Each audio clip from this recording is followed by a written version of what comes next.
ओम अज्ञानतिमिरान्धस्य ज्ञानाञ्जनशलाकया चक्षुरुन्मीलितं येन तस्मै श्रीगुरुवे नमः। श्रीचैतन्यमनोभीष्टं स्थापितं येन भूतले स्वयं रूपः कदा मह्यं ददाति स्वपदान्तिकं। वन्देऽहं श्रीगुरोः श्रीयुतपदकमलं श्रीगुरून् वैष्णवांश्च श्रीरूपं साग्रजातं सकलरघुनाथान्वितं तं सजीवं साद्वैतं सावधूतं परिजनसहितं कृष्णचैतन्यदेवं श्रीराधाकृष्णपादान् सहगणललिता श्रीविशाखान्वितांश्च। जय श्रीकृष्ण चैतन्य प्रभु नित्यानंद श्री अद्वैत गदाधर शिवासादि गौर भक्तवृंद। हरे कृष्ण कृष्ण कृष्ण हरे हरे, हरे राम राम राम हरे हरे। हरे कृष्णा।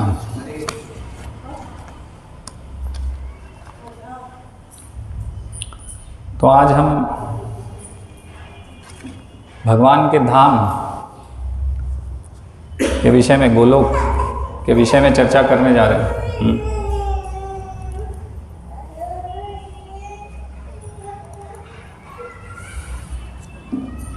तो पुराने भक्त जो है वो जानते हैं कि ये क्या है ना, गोलोक चार्ट हम बोलते हैं इसको, गोलोक संचित्र। तो ये चित्र है जो भगवान ने जितना भी अपना विस्तार किया है, तो भगवान ने अपना विस्तार किया है स्वयं के धाम में, तो जिसको हम बोलते हैं गोलोक। ये सबसे ऊपर है, यहाँ पर दिख रहा है, सर्वोच्च लोक है। आध्यात्मिक लोकों में भी सर्वोच्च लोक है, बहुत सारे आध्यात्मिक धाम हैं, उनमें सर्वोच्च है गोलोक धाम, भगवान श्री कृष्ण का निवास स्थान। उसके नीचे फिर यहाँ पर अयोध्या धाम, और ये फिर वैकुंठ लोक है, ये ब्रह्म ज्योति है, फिर सदाशिव लोक है, फिर ये महाकाल धाम है, और फिर ये अनंत कोटि भौतिक विश्व ब्रह्मांड है ना। तो ये गोलोक में पूरा ये शास्त्रों पर आधारित है, ये गोलोक चार्ट।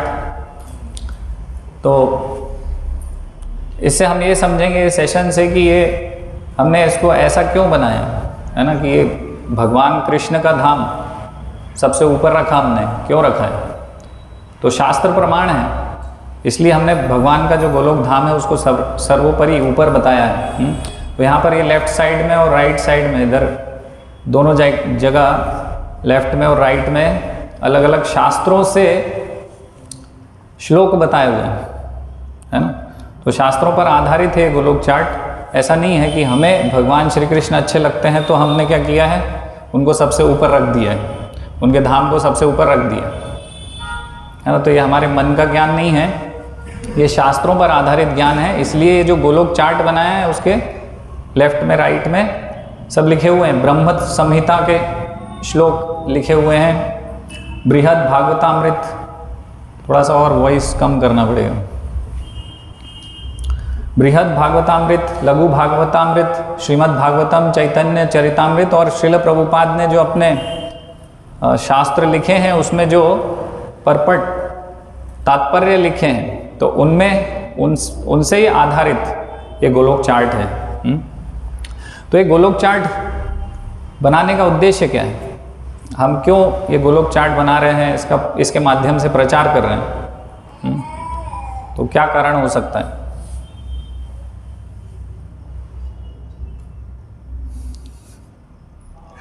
क्या कारण हो सकता है, कुछ बता सकते हैं। तो गोलोक चार्ट से हम ये बताना चाहते हैं कि भगवान श्री कृष्ण है ना, भगवान विष्णु श्री कृष्ण जो है वो क्या है, सर्वोपरि है, सुप्रीम है, हाँ, सर्वोच्च है ना, सर्वोपरि है। और जो देवी देवता हैं वो कहीं भी भगवान के आसपास, भगवान के समान या भगवान से ऊपर नहीं है, भगवान के समान भी नहीं है ना। तो ये हम इससे ये स्थापित करना चाहते हैं कि भगवान श्री कृष्ण सर्वोपरि हैं, गोलोक चार्ट के माध्यम से, है ना। तो इससे समझाना हमें आसान है अन्यों को, है ना। तो शास्त्रों पर आधारित है, गोलोक चार्ट से हम अच्छे से आसानी से समझा सकते हैं। तो ये जो गोलोक चार्ट बनाया है ये भक्तों की बहुत बड़ी रिसर्च है।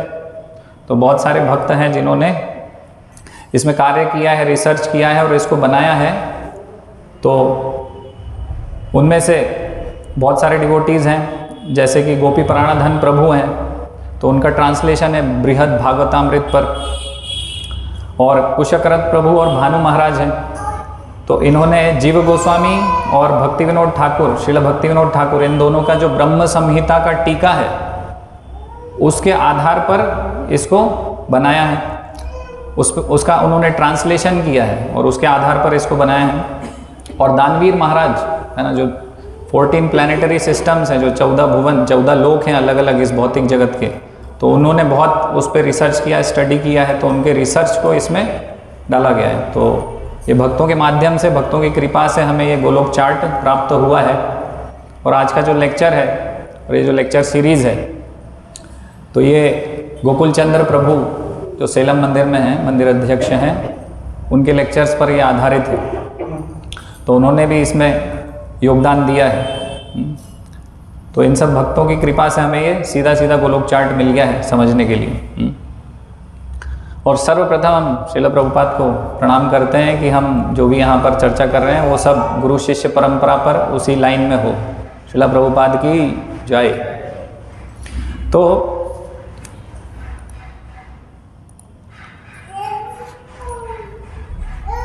श्रील प्रभुपाद बता रहे हैं भगवान श्री कृष्ण और उनका धाम वास्तविक है और हम वहाँ जा सकते हैं और भगवान के पास पहुंचकर उनका संग लाभ कर सकते हैं।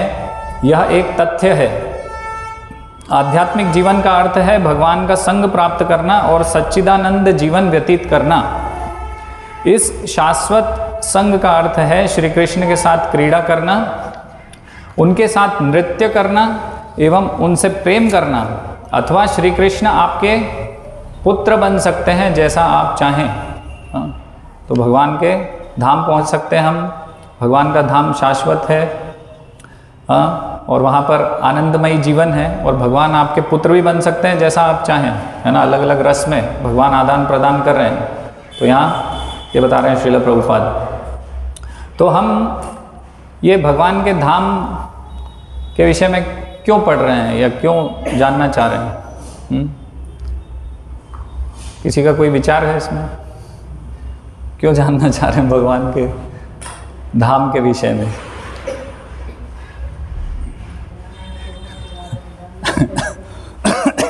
क्यों, क्या बता रहे हैं? जाना है। अच्छा, तो एक कारण तो इन्होंने बिल्कुल सटीक बताया कि भाई हमें जहाँ जाना है उसके बारे में पता तो हो कि हम कहाँ जाने वाले हैं। बस जा रहे हैं, है ना। तो हम सब सेवा कर रहे हैं यहाँ पर भगवान के लिए और जप कर रहे हैं और पुस्तकें पढ़ रहे हैं, बहुत कुछ हम कर रहे हैं यहाँ पर, है ना। बहुत सारी सेवाएं कर रहे हैं। किस लिए कर रहे हैं? ताकि भगवान के धाम जाएं, भगवान का प्रेम उत्पन्न हो जाए हमारे हृदय में और हम भगवत धाम पहुँच जाएं, है ना। लेकिन हमें भगवत धाम के विषय में पता ही नहीं है। तो पता होना चाहिए कहाँ जाने वाले हैं भाई, है ना। जैसे कि यहाँ से भोपाल जाना है, हाँ, तो भोपाल जाना है तो पता तो होना चाहिए। जैसे किसी का विवाह होता है तो हम बहुत देखते हैं ना कि भाई घर कैसा है, कहाँ जाने वाले हैं, कैसे रहेंगे, कौन लोग हैं आसपास, कैसा वातावरण है, नहीं तो पता तो होना चाहिए हमें कि भाई हम कहाँ जाने वाले हैं। हाँ, और जितना हम उसके विषय में जानेंगे उतना हमें उससे और आकर्षण होगा, है ना। जितना भगवान के धाम के बारे में जानेंगे, भगवान का धाम भी भगवान से अभिन्न है, जितना भगवान के धाम के बारे में जानेंगे उतना ही भगवान के बारे में जानेंगे। और जितना हम जिसके बारे में जानते हैं उतना उससे हमारा आकर्षण होता है। तो इसीलिए भगवान से हमारा, भगवान के धाम के बारे में जानने से हमारा भगवान से और ज़्यादा प्रगाढ़ आकर्षण होगा। हाँ, भगवान की लीलाएं चल रही हैं, भगवान के धाम में बहुत कुछ चल रहा है, अलग अलग रस में सेवा चल रही है। भगवान का धाम ही बहुत आकर्षक है। हाँ, अमेजिंग, विस्मित करने वाला है भगवान का धाम। तो जितना हम भगवान के धाम के बारे में जानेंगे उतना भगवान से आकर्षित होंगे, और जितना भगवान से आकर्षित होंगे उतना जल्दी हम भगवत धाम पहुँचेंगे। तो इसलिए भगवान के धाम के विषय में जानना चाहिए, जानकारी होनी चाहिए। और यहाँ चैतन्य मंजूषा में चैतन्य महाप्रभु बता रहे हैं, क्या बता रहे हैं? भगवान और उनके स्थान धाम में कोई अंतर नहीं है। भगवान के धाम में और भगवान में कोई अंतर नहीं है। इसलिए चैतन्य महाप्रभु अनुशंसा करते हैं क्या बोल रहे हैं? आराध्यो भगवान ब्रजेश तनयस तद्धाम वृंदावनम। तो बोल रहे हैं जैसे कृष्ण पूजनीय हैं, उनका धाम भी पूजनीय है, जैसे वह सर्वव्यापी हैं उसी प्रकार से उनका धाम भी सर्वव्यापी है। तो भगवान का धाम पूजनीय है ना। तो जैसे ही भक्त लोग वृंदावन जाते हैं क्या करते हैं? तुरंत उतरते से ही दंडवत करते हैं, ये भगवान का धाम भगवान से अभिन्न है, तुरंत इस प्रकार से। तो चैतन्य मंजूषा में ऐसा बता रहे हैं भगवान, चैतन्य महाप्रभु स्वयं बता रहे हैं ऐसा। तो देखेंगे हम यहाँ पर बता रहे हैं कि सर्वव्यापी है भगवान का धाम, है ना। तो किस प्रकार से भगवान का धाम सर्वव्यापी है? तो जैसे अभी हम देख रहे थे अलग अलग लोक हैं, तो गोलोक है ना, भगवान से अभिन्न है। तो गोलोक फिर क्या होता है? विस्तारित होता है अलग अलग लोकों में। तो गोलोक ही विस्तारित होता है वैकुंठ में, और गोलोक ही विस्तारित होता है फिर सदाशिव धाम में, है ना। फिर जैसे अलग अलग धाम है, महाकाल धाम है, फिर भौतिक जगत है, ये भी एक दैवी धाम है। तो सब ये जो भगवान का ये सब चल रहा है, लीलाएं चल रही हैं, उसमें जो भगवान का धाम है वही इस प्रकार से एक्सपैंड हो रहा है, मतलब कि विस्तारित हो रहा है भगवान की लीला में सहयोग करने के लिए। और उसी प्रकार से भगवान भी अलग अलग रूपों में, है ना, फॉर्म्स में, अलग अलग रूपों में भगवान विस्तारित होते हैं। जैसे कि गोलोक में हम देखेंगे तो गोलोक में राधा कृष्ण के रूप में है भगवान श्री कृष्ण, मतलब स्वयं रूपी है उनका, और राधा रानी उनकी अंतरांगा शक्ति है, तो राधा कृष्ण है। फिर राधा कृष्ण जब वैकुंठ में अयोध्या में आएंगे उसके नीचे, तो फिर वही राम और सीता जी में विस्तारित होते हैं। फिर उसके नीचे आएंगे वैकुंठ लोक में, तो नारायण और लक्ष्मी जी के रूप में विस्तारित होंगे। ऐसे ही फिर उन्हीं के ही विस्तार हैं। जैसे कि हम देखेंगे भौतिक जगत में महाविष्णु हैं, रमा देवी हैं, तो ये क्या है? उन्हीं का ही विस्तार ऐसे, तो है ना, भगवान का धाम और भगवान इसी प्रकार से विस्तारित होते हैं। तो ब्रह्म संहिता में ब्रह्मा जी क्या बोल रहे हैं? गोविंद की संतुष्टि प्रदान करने के इच्छुक ब्रह्मा ने लंबे समय तक श्वेताधिपति गोलोकस्थ कृष्ण हेतु तपस्या की। उनकी स्तुति इस प्रकार थी: गोलोक की चिन्मय भूमि सहस्त्र दल संपन्न तथा कोटि कोटि केशर द्वारा संवर्धित एक कमल है।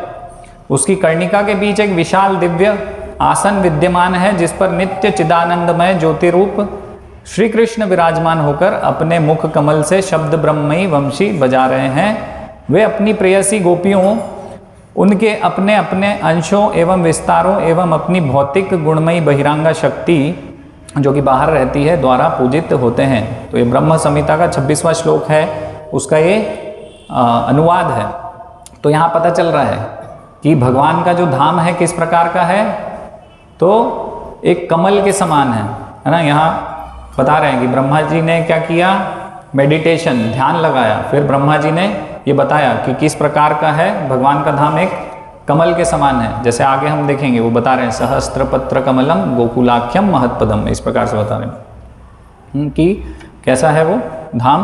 भगवान का धाम है कमल के समान।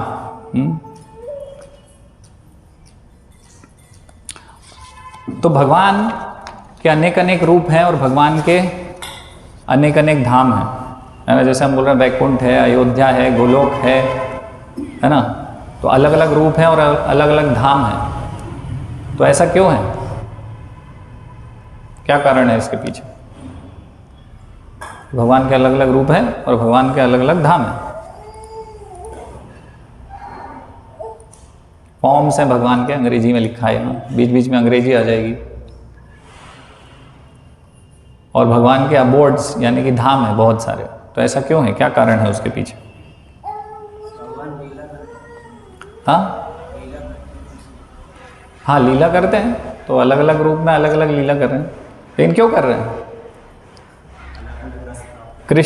कृष्ण के रूप में ही कर सकते हैं ना भगवान तो लीला हमेशा।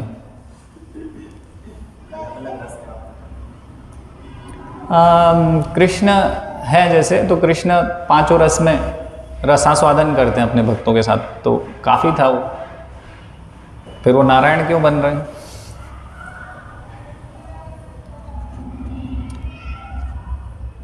क्योंकि भगवान के जो भक्त हैं वो अलग अलग रूपों से भगवान के आसक्त हैं। जैसे हनुमान जी हैं तो हनुमान जी राम भगवान से आसक्त हैं, है ना, उनकी आसक्ति ज़्यादा राम भगवान में। जैसे प्रहलाद महाराज हैं तो नरसिंह देव उनसे ज़्यादा आसक्त हैं। तो भगवान अपनी भक्तों की इच्छा पूरी करते हैं इस प्रकार से कि अलग अलग रूप में प्रकट होते हैं। और फिर अब देखो भाई, अभी लीला करनी है ना, तो जैसे हमें ये मंदिर में बहुत सारी एक्टिविटीज़ करनी है ना, भौतिक जगत में लीला नहीं, क्रिया हो जाती, क्रिया एक्टिविटी। तो अगर यहाँ हमें एक्टिविटी करनी है भाई, यहाँ पे कीर्तन प्रवचन व्यवस्था करनी, प्रसाद, तो फिर अभी हमें क्या चाहिए, एक एरिया, जगह चाहिए ना भाई। ये इतना बड़ा ये सब हॉल है, उधर भी हॉल है, किचन है एक, फिर एक आश्रम है, तो ये सब व्यवस्थाएं चाहिए ना, धाम चाहिए ना।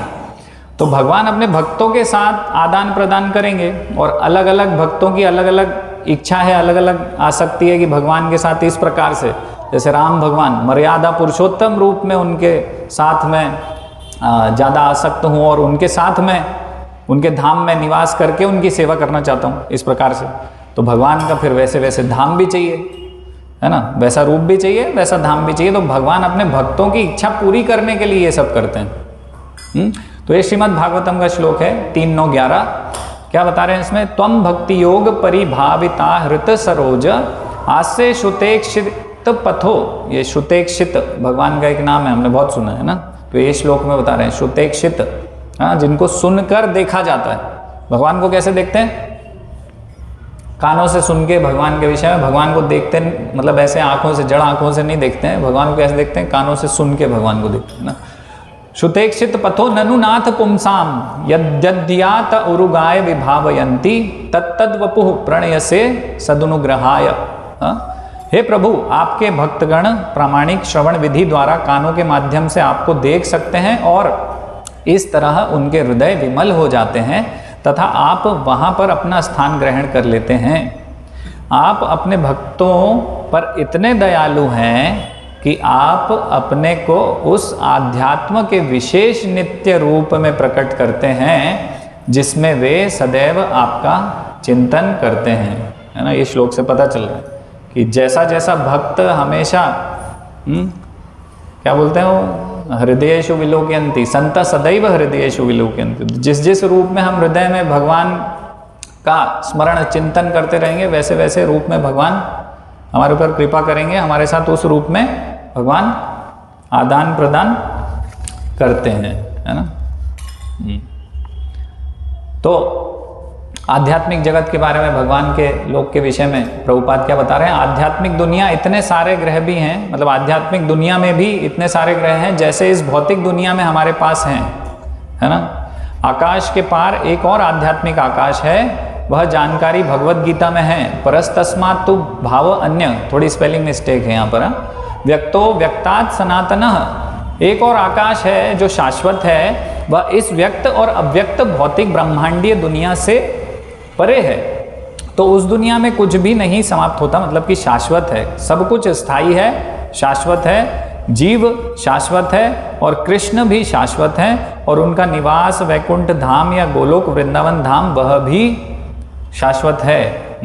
तो ये शाश्वत धाम के बारे में यहाँ पर श्रील प्रभुपाद बता रहे हैं। तो हम बहुत ही, ये हमें बहुत साधारण लगेगा क्योंकि हमने बहुत बार सुन लिया है इसको, है ना। हम लेक्चर सुनते रहते हैं, तो हमने 100,000 लेक्चर सुन लिए होंगे, तो अभी हमें लग रहा है कि बहुत, हाँ ये तो पता ही है हमको, ऐसा है। लेकिन अगर हम देखेंगे कि अलग अलग धर्म हैं और बहुत सारे धर्म हैं, है ना, और कितने करोड़ों लोग उन धर्मों से जुड़े हैं, तो उनको भगवान के इस आध्यात्मिक धाम के बारे में क्या जानकारी। मान लीजिए कि कोई क्रिश्चियन है, तो एक भक्त ने एक क्रिश्चियन पादरी से पूछा कि बोले आप भगवान के धाम में क्या के बारे में क्या जानते हैं। तो उन्होंने बोला अरे वेरी वंडरफुल, ब्यूटीफुल, बहुत अच्छा है, बहुत बढ़िया है। बोले अच्छा। तो उन्होंने पूछा कि वहाँ जाके क्या करते हैं, धाम अच्छा है, बढ़िया है, ब्यूटीफुल है, सुंदर है, तो वहाँ जाके क्या करते हैं। तो बोलते वहाँ आप जब जाओगे शरीर छोड़ के हेवन में, तो वहाँ क्या है कि वहाँ आपको अपने दादा परदादा सब मिलेंगे, जो भी यहाँ नहीं रहे चले गए वो सब मिलेंगे। वहाँ आप बैठोगे, खाओगे, गाओगे, एंजॉय करोगे, मज़ा करोगे। अच्छा, अच्छा एंजॉय करेंगे, तो बोले अच्छा आप ये कर रहे हैं, भगवान क्या कर रहे हैं वहाँ पे? तो बोले भगवान, हाँ जीसस क्या करते हैं, जीसस आते हैं वहाँ से थोड़ा निकलते हैं, देखते हैं, स्माइल करते हैं, हंसते हैं हमको देख के कि हम एंजॉय कर रहे हैं। तो क्या ज्ञान है उनको कि हम वहाँ जाएंगे भगवान के धाम में और वहाँ भी क्या करेंगे कि हम वहाँ पर एंजॉयर हैं, भोक्ता हैं, हम वहाँ पर जाके क्या करने वाले हैं, ईश्वरो हम अहम भोगी सिद्धो हम बलवान सुखी। भगवान भोगी नहीं है, भोगी मैं हूँ, वहाँ जाके भी मैं भोग करूँगा और केवल जीसस क्या करेंगे, देख के मुस्कुराएंगे और कुछ नहीं करेंगे। तो इस प्रकार से ऐसी अवधारणा है, कोई ज्ञान नहीं है उनको भगवान के धाम के बारे में, भगवान का धाम किस प्रकार का है, क्या करते हैं, मतलब मेंटल स्पेकुलेशन है सब। तो इस प्रकार से विचार है। सेवा के बारे में कुछ पता ही नहीं है कि हम भगवान के नित्य सेवक हैं, ये नहीं पता उनको। हाँ, और बुद्धिस्ट हैं तो बुद्धिस्ट क्या सोचते हैं, बुद्धिस्ट फिलॉसफी क्या है, नथिंग, नथिंग यानी कुछ नहीं, है ना। तो कुछ नहीं है, हम बोलेंगे कि भगवान का धाम है, बोले नहीं कोई धाम नहीं है, कुछ नहीं, नथिंग। तो श्रील प्रभुपाद बताते हैं कि ये जो नथिंग है, ये जो सोच रहे हैं नथिंग, तो जिस प्रकार का उनका भाव है, ये लोग क्या करेंगे, विरजा नदी जो कारणार्णव महासागर है उसमें जाके डूब जाएंगे और फिर निकलेंगे बाहर, देखेंगे तो कुछ नहीं है, क्योंकि नथिंग उनकी फिलॉसफी है। वो पूरा नथिंग बहुत बड़ा है कारणार्णव ओशन, तो उनको कुछ नहीं मिलेगा, भगवत धाम नहीं पहुंच पाएंगे, वहीं अटक जाएंगे वो लोग। और जो निराकारवादी हैं, तो निराकारवादी उनकी कितनी समझ है, तो उनकी यही समझ है कि कुछ क्या होगा, बस हम जाएंगे और ब्रह्म ज्योति में पहुंच जाएंगे, और कोई रस नहीं है, रस का कोई उनको पता ही नहीं है कि इतने सारे रस हैं, भगवान के साथ आदान प्रदान कर रहे हैं। जैसे श्रील प्रभुपाद बता रहे हैं कि भगवान हमारे पुत्र बन सकते हैं, भगवान हमारे मित्र बन सकते हैं, भगवान हमारे प्रेमी बन सकते हैं। इस सब का कुछ भी वैरायटी का कोई ज्ञान ही नहीं है कि इतना सब वैरायटी है भगवान के धाम में, भगवान के साथ आदान प्रदान में इतनी वैरायटी है। उनको इसका कुछ भी ज्ञान नहीं है, अज्ञान है पूरा। और मुस्लिम क्या जानते हैं भगवान के बारे में, तो मुस्लिम बोलेंगे कि हाँ अल्लाह है, और क्या है, एक वो उस पर बैठे हुए हैं, क्या बोलते हैं उसको, थ्रोन को क्या बोलते हैं हिंदी में, हाँ एक मतलब सिंहासन पे बैठे हुए हैं और बस उनके पैर दिख रहे हैं, है ना। और अगर किसी पेंटर ने पैर के ऊपर का भाग बना दिया अल्लाह का, तो समझ लो उसकी आखिरी पेंटिंग है, समाप्त उसको वो मार डालेंगे, छोड़ेंगे नहीं, जिहाद कर देंगे।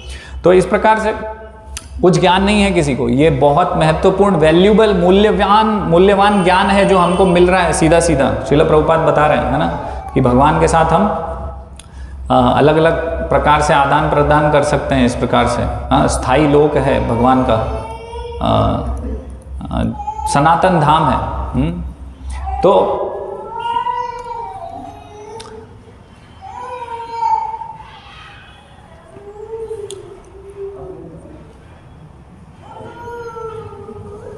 %94 अभी जो शास्त्र हैं, 94% शास्त्र लुप्त हो चुके हैं। कितने बचे हैं, 6% बचे होंगे लगभग। और 6% में से हमारे पास जैसे कि ये ब्रह्म संहिता का 5वां चैप्टर अध्याय है। हाँ, हम कितने लकी हैं, भाग्यशाली हैं कि हमारे आचार्यों ने ब्रह्म संहिता दिया हमको। तो 100 चैप्टर में से एक ये 5वां चैप्टर हमारे पास है केवल, और इसी 5वें अध्याय में भगवान के धाम के बारे में दिया हुआ है। हाँ, अगर ये भी लुप्त हो जाता तो हमें कुछ भी भगवान के धाम के विषय में कुछ पता नहीं चलता।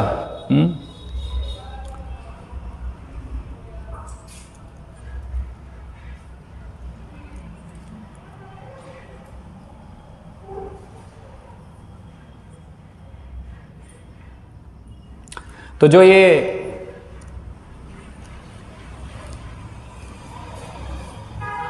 जो अनीश्वरवादी लोग हैं, जो कि नास्तिक लोग हैं, है ना, तो भगवान जैसे हम बोलेंगे कि भगवान का धाम है, तो वो बोलेंगे कि कोई धाम नहीं है ना।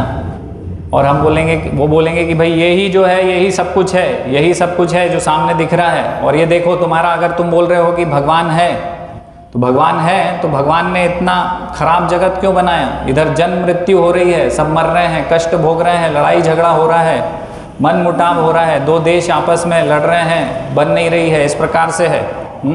कोई संतुष्ट नहीं है, इस प्रकार का आपके भगवान ने ये बनाया है जगत, है ना। तो नास्तिक लोग इस प्रकार से प्रचार करते हैं। तो यहाँ बोलेंगे कि इतनी मिस्टेक है, इतने फॉल्ट हैं, आप देखो इस जगत में, है ना। तो बोलेंगे फिर कि देखो आपके भगवान ने तो अच्छा वातावरण नहीं बना पाए, तभी तो हमें पंखा बनाना पड़ा, लाइट लगानी पड़ी, इतना सब कुछ व्यवस्था करना पड़ा हमें, क्योंकि ये जगत जो है परफेक्ट नहीं है, इसमें सब गड़बड़ चल रहा है ना। जैसे हम देखेंगे कि जीव भी बनाए तो कैसे बनाए भगवान ने, मच्छर, बोलेंगे कि मच्छर खून पीता है हमारा, हाँ, भिन भिन आता है, रात में नींद नहीं आती, कष्ट भोगते हैं हम इस प्रकार से इस जगत में। कैसा जगत बनाया, हाँ, परफेक्ट जगत नहीं है ये। तो क्या भगवान ने परफेक्ट जगत नहीं बना सकते थे क्या भगवान, हाँ, तुम्हारे भगवान? तो इसका क्या उत्तर है हमारे पास, क्या भगवान परफेक्ट जगत नहीं बना सकते थे? ये सबको कष्ट है ना इस जगत में, तो इसका क्या उत्तर है हमारे पास? हम सब ढूंढ रहे हैं ना परफेक्शन,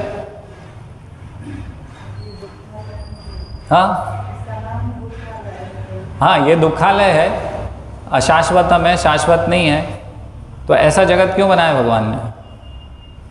परफेक्ट नहीं बना सकते थे क्या भगवान? परफेक्ट जगत भगवान नहीं बना सकते? इतने भगवान सक्षम नहीं है परफेक्ट जगत बनाने के लिए?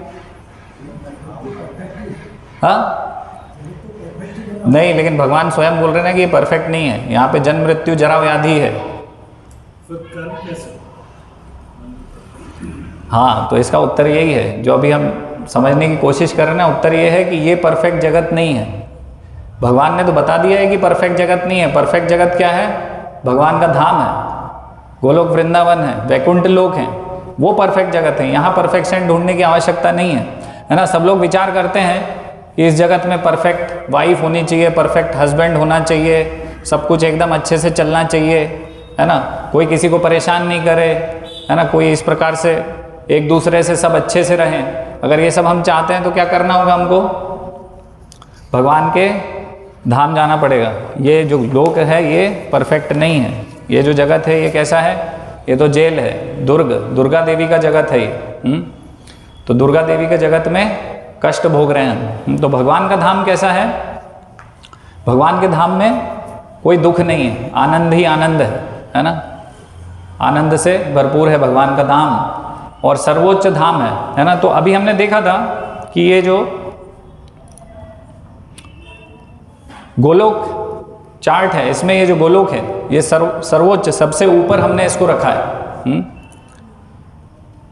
तो ये क्यों हमने सबसे ऊपर रखा? तो ब्रह्म संहिता में ब्रह्मा जी बता रहे हैं, क्या बता रहे हैं? गोलोक नामनी निज धामनी तले च तस्य देवी महेश हरि धामसु तेषु तेषु तेते प्रभाव निचया विहिताश्च येन गोविंदम आदि पुरुषम तमहम भजामी। इसका अर्थ यह है, जिन्होंने गोलोक नामक अपने सर्वोपरि धाम में रहते हुए उसके नीचे स्थित क्रमशः वैकुंठ लोक, हरिधाम, महेश लोक तथा देवी लोक नामक विभिन्न धामों के विभिन्न स्वामियों को यथा योग्य अधिकार प्रदान किया है, उन आदि पुरुष भगवान गोविंद का मैं भजन करता हूँ, है ना। तो क्या बता रहे हैं ये यहाँ पर ब्रह्मा जी बता रहे हैं। तो ब्रह्मा जी ने क्या किया? ब्रह्मा जी ने तपस्या किया। ब्रह्मा जी ने जब तपस्या किया और जब उनको भगवान की कृपा प्राप्त हुई तो उनको फिर ये भगवान का धाम सामने दिखाई देने लग गया। तो सामने जब उनको दिखने लग गया, जब देखने लग गए ब्रह्मा जी के ऊपर क्या है और उसके ऊपर क्या है, उसके ऊपर क्या है, तो फिर ब्रह्मा जी बता रहे हैं, है ना। ब्रह्मा जी को भगवान की कृपा से वो दृष्टि प्राप्त हुई कि वो देख पा रहे हैं। तो फिर ब्रह्मा जी बता रहे हैं क्या है? देवी धाम। तो सबसे पहले जहाँ वो ब्रह्मा जी हैं वो बता रहे हैं कि ये देवी धाम है। उसके बाद उसके ऊपर क्या दिख रहा है उनको? हरि धाम, है ना, वैकुंठ लोक दिख रहे हैं, है ना। एक मिनट, महेश धाम, उसके पहले जो है शिव जी का लोक दिख रहा है ना। तो महेश धाम महाकाल धाम है, फिर सदाशिव धाम, ये शिव जी के धाम है ना। ब्रह्म ज्योति में सदाशिव धाम है। और उसके बाद क्या बता रहे हैं? हरि धाम यानी वैकुंठ लोक दिख रहे हैं उनको, है ना। तेषु तेषु ऐसे बता रहे हैं। तेते प्रभाव निचया विहिताश्चयेन गोविंदम। तो ये बता रहे हैं, ये सीरीज बता रहे हैं कि किस प्रकार से ये देवी धाम पहले है, फिर महेश धाम है, फिर हरि धाम है और सबसे ऊपर क्या है? गोलोक नामनी निज धामनी। तो भगवान श्री कृष्ण का निज धाम क्या है? गोलोक धाम, है ना। और बता रहे हैं चिंतामणि प्रकर सद्मसु कल्प वृक्ष, लक्षाव्रतेषु सुरभिर अभिपालयन्तम लक्ष्मी सहस्त्र शत संभ्रम सेव्यमानम गोविंदम आदि पुरुषम तमहम भजामी। तो क्या बता रहे हैं कि भगवान का धाम कैसा है? चिंतामणि धाम, चिंतामणि पत्थर है। भगवान का धाम पूरा चिंतामणि से बना हुआ है। तो चिंतामणि कैसे हैं? चिंतामणि जैसे कि हमने वो कथा सुनी है ना, सनातन गोस्वामी के पास क्या था? एक पत्थर था, पारस पत्थर, है ना। उन्होंने ऐसे ही कहीं पटक रखा था, छत पे पटक रखा था कि कचरे में डाल रखा था? कचरे में डाल रखा था उन्होंने, है ना। तो एक व्यक्ति आए, उनको पता चला कि इनके पास कुछ है ऐसी मूल्यवान वस्तु। तो उन्होंने पूछा कि भाई वो आपके पास ऐसा पत्थर है जो सोने में बदल देता है चीज़ों को? तो उन्होंने कहा हाँ है मेरे पास। तो बोले वो मुझे दे दो। तो बोले हाँ ठीक है, वो जाके ले लो, वो कचरे में पड़ा हुआ। फिर क्या हुआ? उन्होंने उठाया, ले जाने लग गए। तो रास्ते में उनको याद आया कि अरे इन्होंने मुझे इतनी आसानी से ये पारस पत्थर दे दिया, हाँ ये क्या कर रहा है? ये पत्थर सब चीज़ सोने में बदल सकता है और उन्होंने कचरे में फेंक रखा था। इसका मतलब ये है कि कोई इससे भी मूल्यवान वस्तु इनके पास थी जो इनके पास है और इन्होंने मुझे दी नहीं है। तो वो पूछता हूँ मैं कि क्या है? तो फिर उनके पास गए तो उन्होंने बताया भाई कि एक काम करो, पहले इसको फेंक के आओ तब मैं बताऊँगा। तो वो नदी में फेंक के आए, फिर बताया, बोले भक्ति, भगवान का प्रेम वो ज़्यादा मूल्यवान है, इस प्रकार से। तो ये चिंतामणि धाम, तो ये जो पारस पत्थर है ये क्या करता है कि ये तो सारी चीज़ों को सोने में बदलता है केवल। लेकिन चिंतामणि किस प्रकार से? चिंतामणि ऐसा है जैसे कि कल्प वृक्ष है। तो कल्प वृक्ष क्या करता है? जो आपकी इच्छा होगी, जैसी आपकी इच्छा होगी वो चीज़ आपको दे देगा। आपको कार चाहिए, बंगला चाहिए, जो भी चाहिए, है ना, कोई जीव चाहिए, कुछ भी चाहिए, वो आपको मिल जाएगा। चिंतामणि इस प्रकार का धाम है और सब जगह चिंतामणि है ना। घर बने हुए हैं, यहाँ तक कि सड़कें भी चिंतामणि से बनी हुई हैं। तो चिंतामणि प्रकर सद्म सुकल्प वृक्ष, इस प्रकार से बता रहे हैं। और भगवान के धाम में जैसे कुबेर के 8 मेन मणियाँ बोलते हैं ना, जिसको रत्न बोलते हैं, रत्न। तो कुबेर के 8 रत्न वहाँ पर उपस्थित हैं, जो कि स्वर्ग लोकों में भी नहीं है। स्वर्ग लोक के लोगों को भी वो प्राप्त नहीं है, जिसके लिए स्वर्गलोक के लोग भी लालायित रहते हैं। वहाँ पर कुबेर के महापद्मा, पद्मा, नीला, इस प्रकार के जो रत्न हैं, मणि हैं, वो सब भगवान के धाम में उपस्थित हैं। और ये ऐसे रत्न हैं, ये जो कुबेर के रत्न हैं कि ये स्पेशल पावर आपको देते हैं। आपके जो गुण हैं उनको और बढ़ा देंगे, स्पेशल पावर है उनमें, शक्तियाँ हैं। तो बहुत ही वैल्यूबल, बहुत ही मूल्यवान ये रत्न हैं जो भगवान के धाम में है ना, गोलोक में। तो यहाँ पर पता चल रहा है कि ये जो इसको बोलते हैं त्रिपाद विभूति, है ना। तो ये पहला है जिसमें गोलोक है, फिर वैकुंठ लोक है, फिर ये सदाशिव लोक है।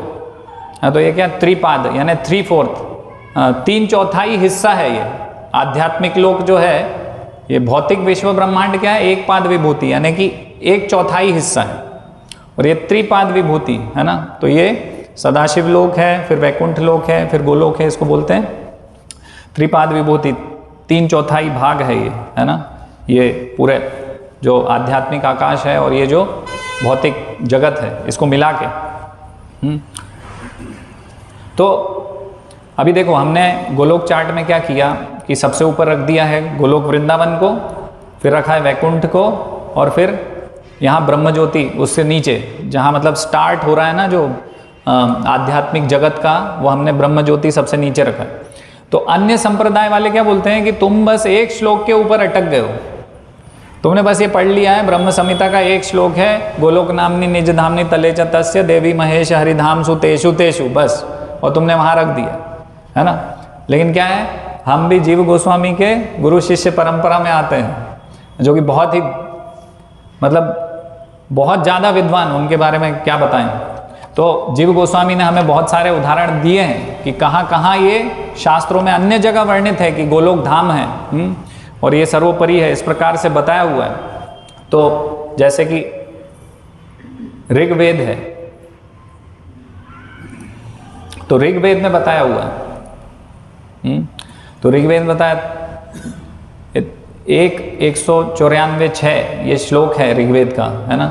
तो इसका अर्थ क्या है, मैं सीधे सीधे हिंदी में इसका ट्रांसलेशन कर देता हूँ। हम श्री श्री राधा और कृष्ण के दिव्य निवास को प्राप्त करना चाहते हैं, जो शानदार सुरभि गायों से भरा है।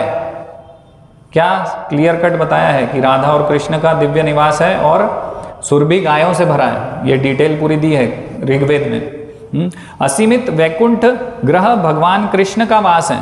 वैकुंठ ग्रह भी किसका वास है? भगवान कृष्ण का वास है, जो मुक्त आत्माओं द्वारा महिमा मंडित है और जो भक्तों की सभी इच्छाओं को पूरा करते हैं। तो ये ऋग्वेद में भी वर्णित है ये गोलोक के विषय में। और फिर आगे हम देखेंगे कि नारद पंचरात्र है ना, तो ये एक शास्त्र है। तो यहाँ पर बता रहे हैं तत्सर्वोपरि गोलोके तत्र लोकोपरि स्वयं विहारेत परमानंदे गोविंदो तुला नायकौ, है ना। तो इसका अर्थ यहाँ यह है कि गोपियों के प्रधान, गोकुल के प्रमुख देवता गोविंद आध्यात्मिक आकाश के सबसे ऊपरी भाग में, है ना, यहाँ पे स्थापित हो रहा है कि सबसे ऊपरी भाग है गोलोक। गोलोक नामक स्थान में हमेशा स्वयं का आनंद लेते हैं, है ना। इस प्रकार से यहाँ भी पता चल रहा है नारद पंचरात्र से कि सर्वोपरि, है ना, तत्र सर्वोपरि गोलोके, गोलोक धाम जो है सर्वोपरि धाम है। फिर नारायणीया मोक्ष धर्म में और स्कंद पुराण में वर्णन है इसका। एवा बहुविधई रूपई चारमेह वसुंधरम ब्रह्मलोका चा कौन्तेय गोलोक चा सनातनम। तो यहाँ पर वर्णन है। तो भगवान श्री कृष्ण बता रहे हैं कि हे अर्जुन, मैं पृथ्वी ग्रह पर वैकुंठ में आध्यात्मिक संसार में और गोलोक वृंदावन के शाश्वत निवास में कई अलग अलग रूपों में प्रकट होता हूँ। तो यहाँ भी वर्णन है गोलोक का।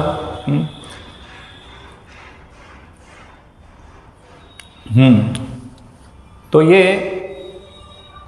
ब्रह्मा जी जब तपस्या कर रहे थे तो ब्रह्मा जी ने तपस्या किया और गोपाल गायत्री मंत्र और मोक्ष काम गायत्री मंत्र, है ना, ये 2 गायत्री मंत्र उन्होंने उच्चारण करे तपस्या में। और फिर उनको जब दिखा गोलोक धाम भगवान की कृपा से, तो उन्होंने ये प्रेयर्स, ये प्रार्थना गाई, चिंतामणि प्रकर सद्म सुकल्प वृक्ष, और वर्णन किया। तो यहाँ पर जो ये डायरेक्ट देख रहे हैं, है ना, अभी ब्रह्मा जी को डायरेक्ट दिखने लग गया है धाम भगवान का। तो इसको बोलते हैं वैदुष प्रत्यक्ष, है ना। तो ये वैदुष प्रत्यक्ष यानी कि जैसे कि हम बोलते हैं प्रत्यक्ष प्रमाण, है ना, भौतिक जगत में हम बोलते हैं कि आंख से देखा है प्रत्यक्ष प्रमाण। तो इसी प्रकार से एक प्रकार का आध्यात्मिक प्रत्यक्ष प्रमाण है ये, कि ये जो गोलोक धाम है ये पूरा उनके हृदय में प्रकाशित हो गया, उनको दिखने लग गया दिव्य दृष्टि से। तो इसको बोलते हैं वैदुष प्रत्यक्ष या फिर दिव्य प्रत्यक्ष प्रमाण।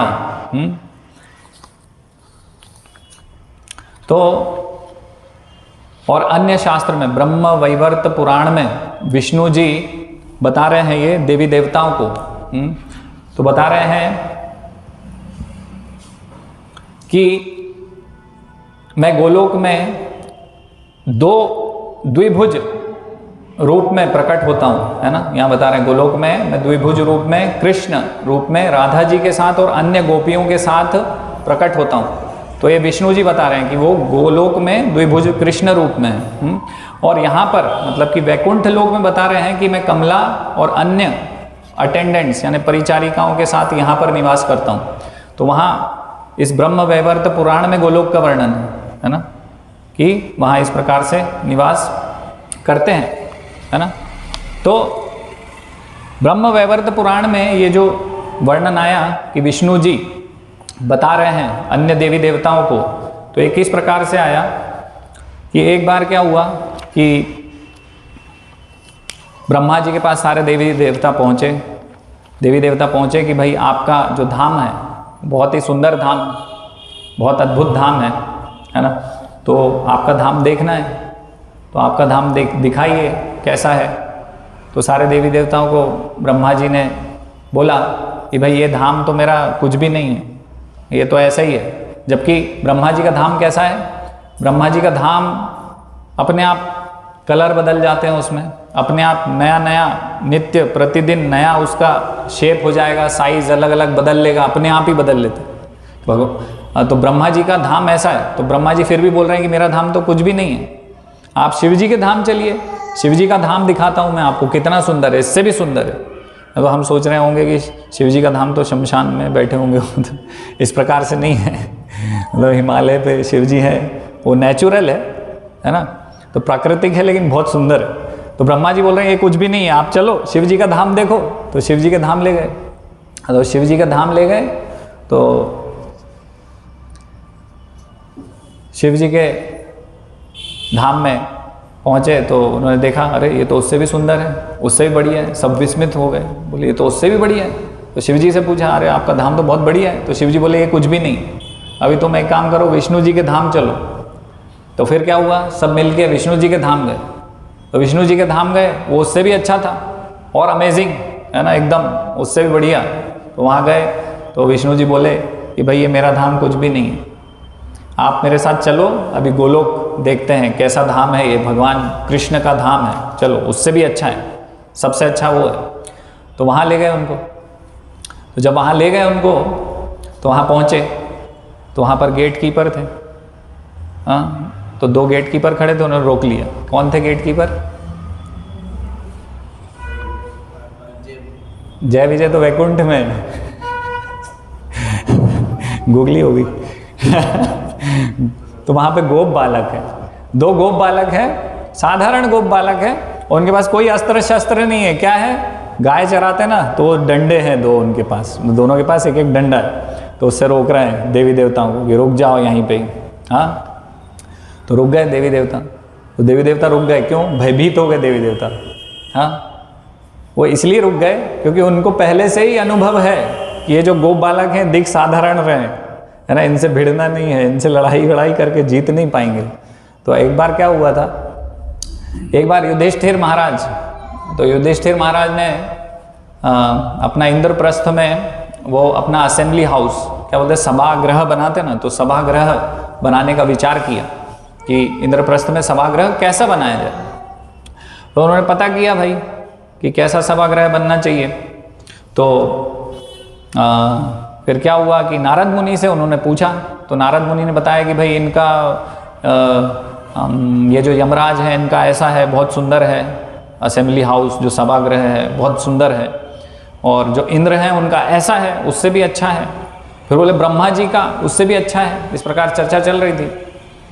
तो फिर क्या हुआ, मय दानव ने उनका एक सभागृह वहाँ पर बना दिया, तो वो बहुत सुंदर बनाया। अब क्या हुआ कि यादव सारे वहाँ पर पहुँचे और वहाँ पर देखा कि ये तो इतना सुंदर है युधिष्ठिर का सभागृह। तो आपस में चर्चा करने लगे, क्यों भाई, हाँ हमारे कृष्ण के पास द्वारिका में इससे भी अच्छा होना चाहिए, तुम्हें क्या लगता है, तुम्हें क्या लगता है? हाँ यार इससे भी अच्छा है, हाँ बहुत बढ़िया होना चाहिए, इससे भी अच्छा होना चाहिए। बोले किसका अच्छा है यार बताओ जरा। बोले इंद्र का बहुत अच्छा होगा। अच्छा चलो ठीक है, जरा देख के आए। पहुँच गए स्वर्ग में, और स्वर्ग में पहुँचे और उन्होंने कहा नहीं अब तो यही लेके जाएंगे नीचे द्वारिका में। सब भिड़ गए। वो जो देवता थे बोले ऐसे कैसे ले जाओगे? वो बोले नहीं लेके जाएंगे, बस अब डिसाइड हो गया। हाँ, तो यादव हैं, क्षत्रिय हैं, भगवान के जो कुल के सारे, तो लड़ाई भिड़ाई हो गई। तो सबको ब्लास्ट कर दिया यादवों ने, और एज इट इज़ वो उठा के नीचे द्वारिका में स्थापित कर दिया। तो उनको याद है देवी देवताओं को। हाँ, 33 करोड़ देवी देवता जिनमें महाविष्णु, शिवजी, ब्रह्मा जी सम्मिलित हैं, वो आए हैं गोलोक में। और गोलोक के ग्वाल बालों ने, ग्वाल बाल नहीं, गोपों ने क्या करा है, डंडा दिखा के रोक दिया, रुक जाओ। हाँ, और बोल रहे हैं ठीक है भाई हम नहीं जा रहे, कहीं यहीं रुके हैं, कहीं नहीं जाएंगे, अंदर नहीं जाएंगे, आप बोलोगे तभी जाएंगे। तो उनको याद है कि ये क्या है, ये भगवान कृष्ण के वंशज हैं भाई, ये इनसे जीत नहीं पाएंगे, इनसे पंगा नहीं ले पाएंगे, ये साधारण नहीं है। तो वहाँ पर रुक गए। फिर क्या हुआ, कृष्ण के पास गए तो कृष्ण ने बोला हाँ भाई आने दो, उनका स्वागत करो, वेलकम करो उनका। तो फिर क्या हुआ, उनको अंदर ले लिया सबको। तो उनकी जो हम बोल तो रहे हैं कि साधारण उनके पास डंडे हैं, लेकिन वो डंडे कैसे हैं, उसमें हीरे जड़ित हैं, डंडे भी साधारण नहीं है। और वो गाय को मारते नहीं है, उससे कोई भी गायों को मारता नहीं है गोलोक में, है ना, वो तो ऐसे ही रखते हैं साथ में, है ना। तो फिर उनके साथ सारे देवी देवता अंदर गए, शिव जी, ब्रह्मा जी, विष्णु जी, सब लोग गए, सबका स्वागत हुआ। है ना। और वो देख रहे हैं कि इतना जबरदस्त यहाँ पर पूरा सब कुछ चिंतामणि का बना हुआ है, अलग अलग रत्नों का बना हुआ है यहाँ पर सब कुछ। और चिंतामणि कैसे है, मतलब इच्छा पूर्ति हो जाए, जो चाहिए वो इच्छा पूरी हो जाए, इस प्रकार के। तो उन्होंने देखा कि बहुत सुंदर बना हुआ है, और देखा उन्होंने कि गोपियां हैं, तो गोपियों ने क्या कर रखा है, चिंतामणि की पायल पहन रखी है, पैरों में चिंतामणि है ना। जैसे हमारे यहाँ अगर कोई हीरे का या सोने का पायल पहन ले तो हम बोलेंगे ना, अरे सोने का हीरे का पायल पहना, अरे बहुत बड़ी बात है। नहीं, हम नॉर्मली तो हम देखते नहीं है, ऐसे ही चांदी की होती नहीं, पैर में नहीं पहनते। लेकिन वो चिंतामणि पैर में पहने हुए, तो देवी देवता देख रहे हैं, अरे इससे तो हमें मिल जाए तो अच्छा है पैर में कोई इज्जत नहीं है ना, तो गले में पहनना चाहिए, ऐसा विचार कर रहे हैं। तो बहुत सुंदर है, बहुत ही ऐश्वर्यशाली है गोलोक, है ना। तो वैकुंठ, जैसे हम बोलते हैं कि भगवान की ऐश्वर्यशाली पूजा कहाँ हो रही है, वैकुंठ लोकों में हो रही है। लेकिन ये वैकुंठ लोक से भी ऐश्वर्यशाली धाम है भगवान का गोलोक, है ना। लेकिन यहाँ पर क्या है, किसी को कोई लेना देना नहीं है ऐश्वर्य से, है ना। वो चिंतामणि है तो पैर में पहन लिया, है ना। और ऐसे बहुत अलग अलग रत्नों से, माणिक से बने हुए हैं फ्लोर्स, है ना। माणिक, है ना, हम देखते हैं कि छोटा सा माणिक हम पहनते हैं कितना महंगा आता है, लेकिन वहाँ पर क्या है, पूरी फर्श, है ना, माणिक से बनी हुई है। और ऐसा नहीं है हमारे यहाँ जैसा रत्न हो माणिक, वहाँ पर फ्लोर बना हुआ है माणिक का, और अलग अलग जगह अलग अलग जो धूल भी है उसकी, तो उसमें से अलग अलग खुशबू आ रही। कहीं पे जैसे कि सैंडल फ्लेवर खुशबू आ रही है, सैंडल क्या बोलते हैं इसको, चंदन की खुशबू आ रही है। कहीं पे कैम्फर यानी कि कपूर की खुशबू आ रही। तो अलग अलग फ्लेवर हैं उसमें, बहुत सारे अलग अलग फ्लेवर हैं ना। केवल ऐसे ही नहीं है कि वो बहुत दिव्य रत्न है, रत्नों में भी अलग अलग क्वालिटी हैं कि अलग अलग फ्लेवर हैं उनके। हाँ, इस प्रकार से खुशबू आ रही है वहाँ पर अलग अलग। हाँ, और कल्प वृक्ष है वहाँ पर, जितने भी वृक्ष हैं सब कल्प वृक्ष हैं, इच्छा पूरी कर सकते हैं, मतलब कुछ भी हम। हाँ, लेकिन कोई भी वहाँ पर उसका मिसयूज नहीं करता, कोई अपने लिए उपयोग नहीं करता, किसी को कोई वैल्यू ही नहीं है उसकी। कल्प वृक्ष है तो है, हम भगवान और भगवान की सेवा में लगे हुए हैं, बस कोई मतलब नहीं। तो कल्प वृक्ष के जो फूल के जो कलियां होती हैं वो काय की हैं, सोने की, सोने की। और उसकी जो पत्तियां हैं वो पत्तियां अलग अलग रत्नों की है। हाँ, जब वो गिरते हैं तो पता चलता है उसमें माणिक है। हाँ, माणिक, पुखराज, पन्ना, इस प्रकार से। और आप बाद में उसको उठा भी सकते हो, घर ले जा सकते हो, लेकिन कोई नहीं ले जाता वहाँ पर, किसी को कोई मतलब नहीं है।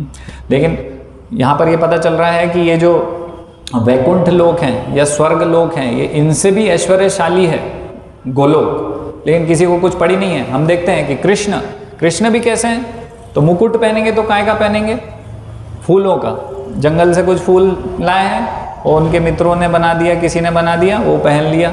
माला भी पहनी है तो वैसे ही फूलों की, इस प्रकार से कुछ पहन रहे हैं। लेकिन उनको ये सब रत्न और इन सब में कोई रुचि बिल्कुल भी नहीं है, भगवान श्री कृष्ण को भी।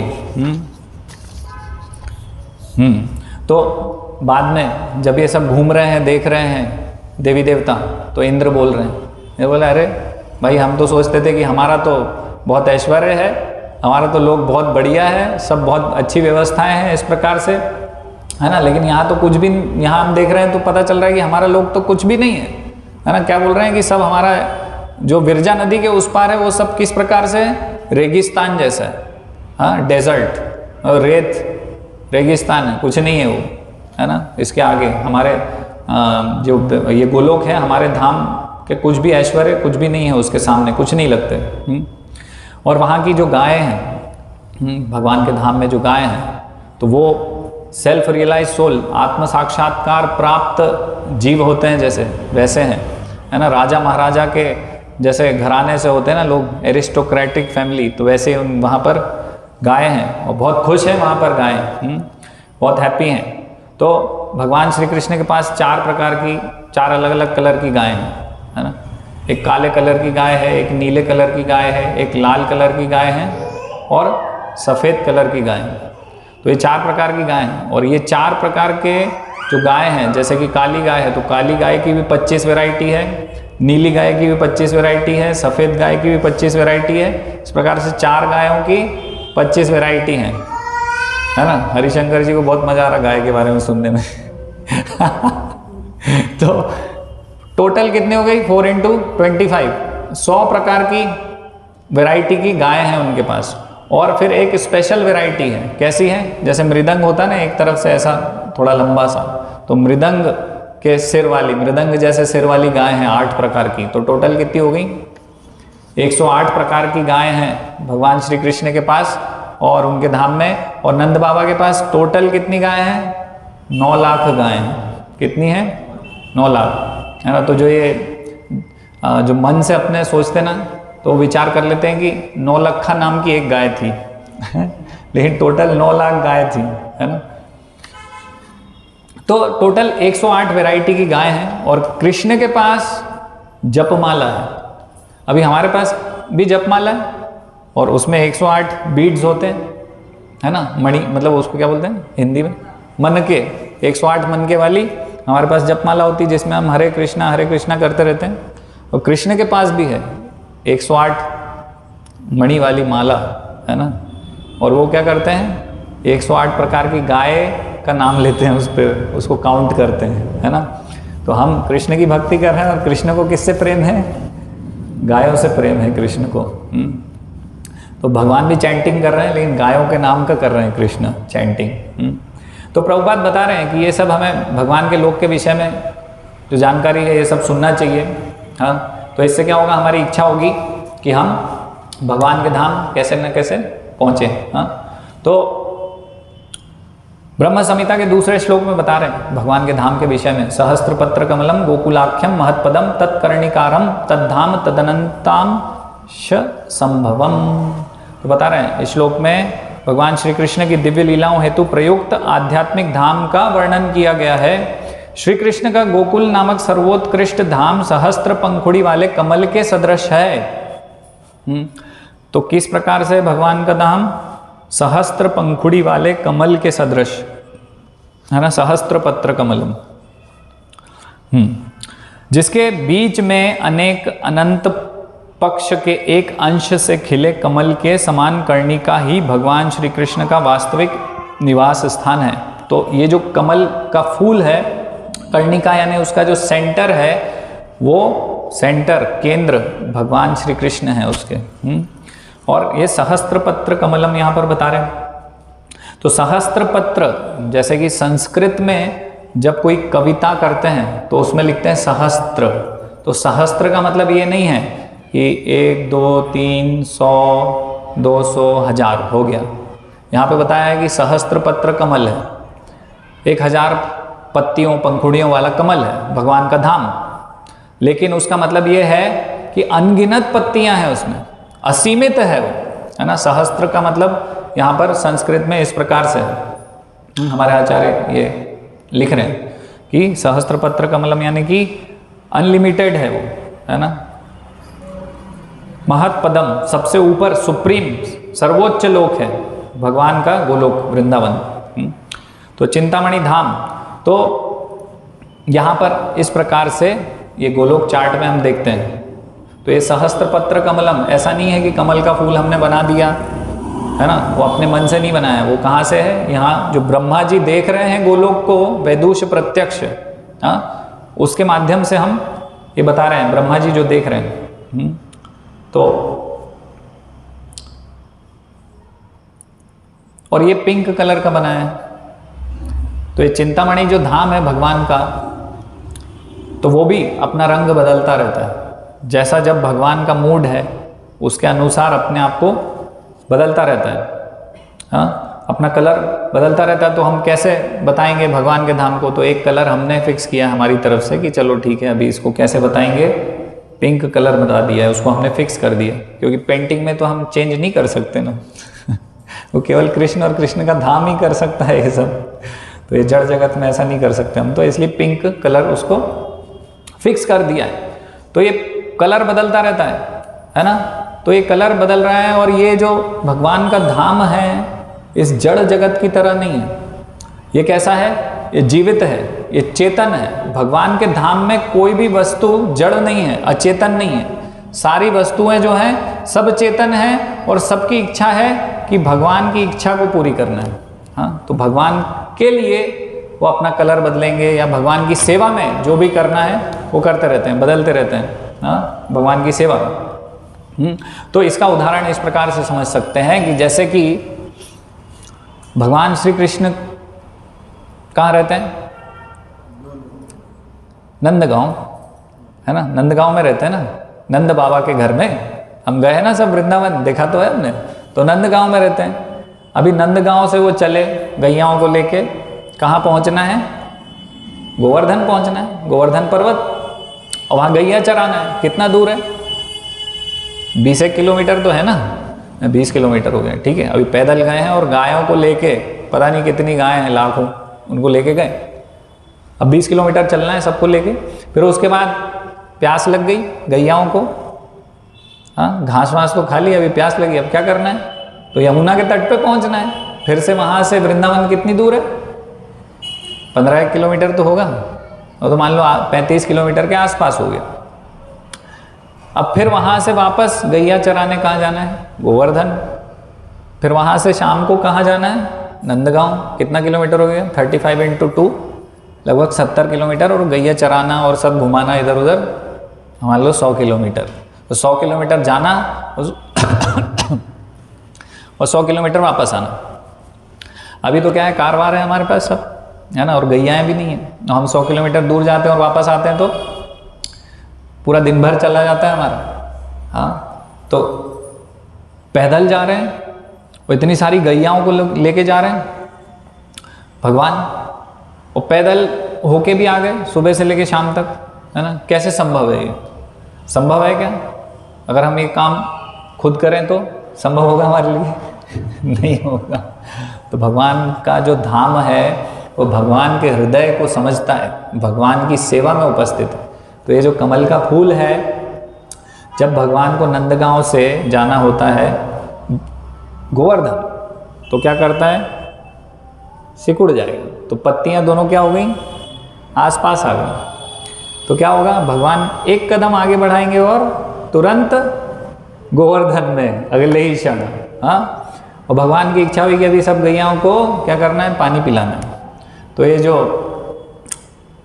धाम है भगवान का, वो क्या करेगा? फिर से भगवान की सेवा में उपस्थित हो जाएगा। फिर तुरंत, है ना, पत्तियां सिकुड़ जाएंगी। तो फिर तुरंत एक कदम रखा भगवान ने, वो सारी गैयाएं उस तरफ पहुंच गई, यमुना तट पे सीधे, डायरेक्ट शॉर्टकट, कोई लॉन्ग कट नहीं।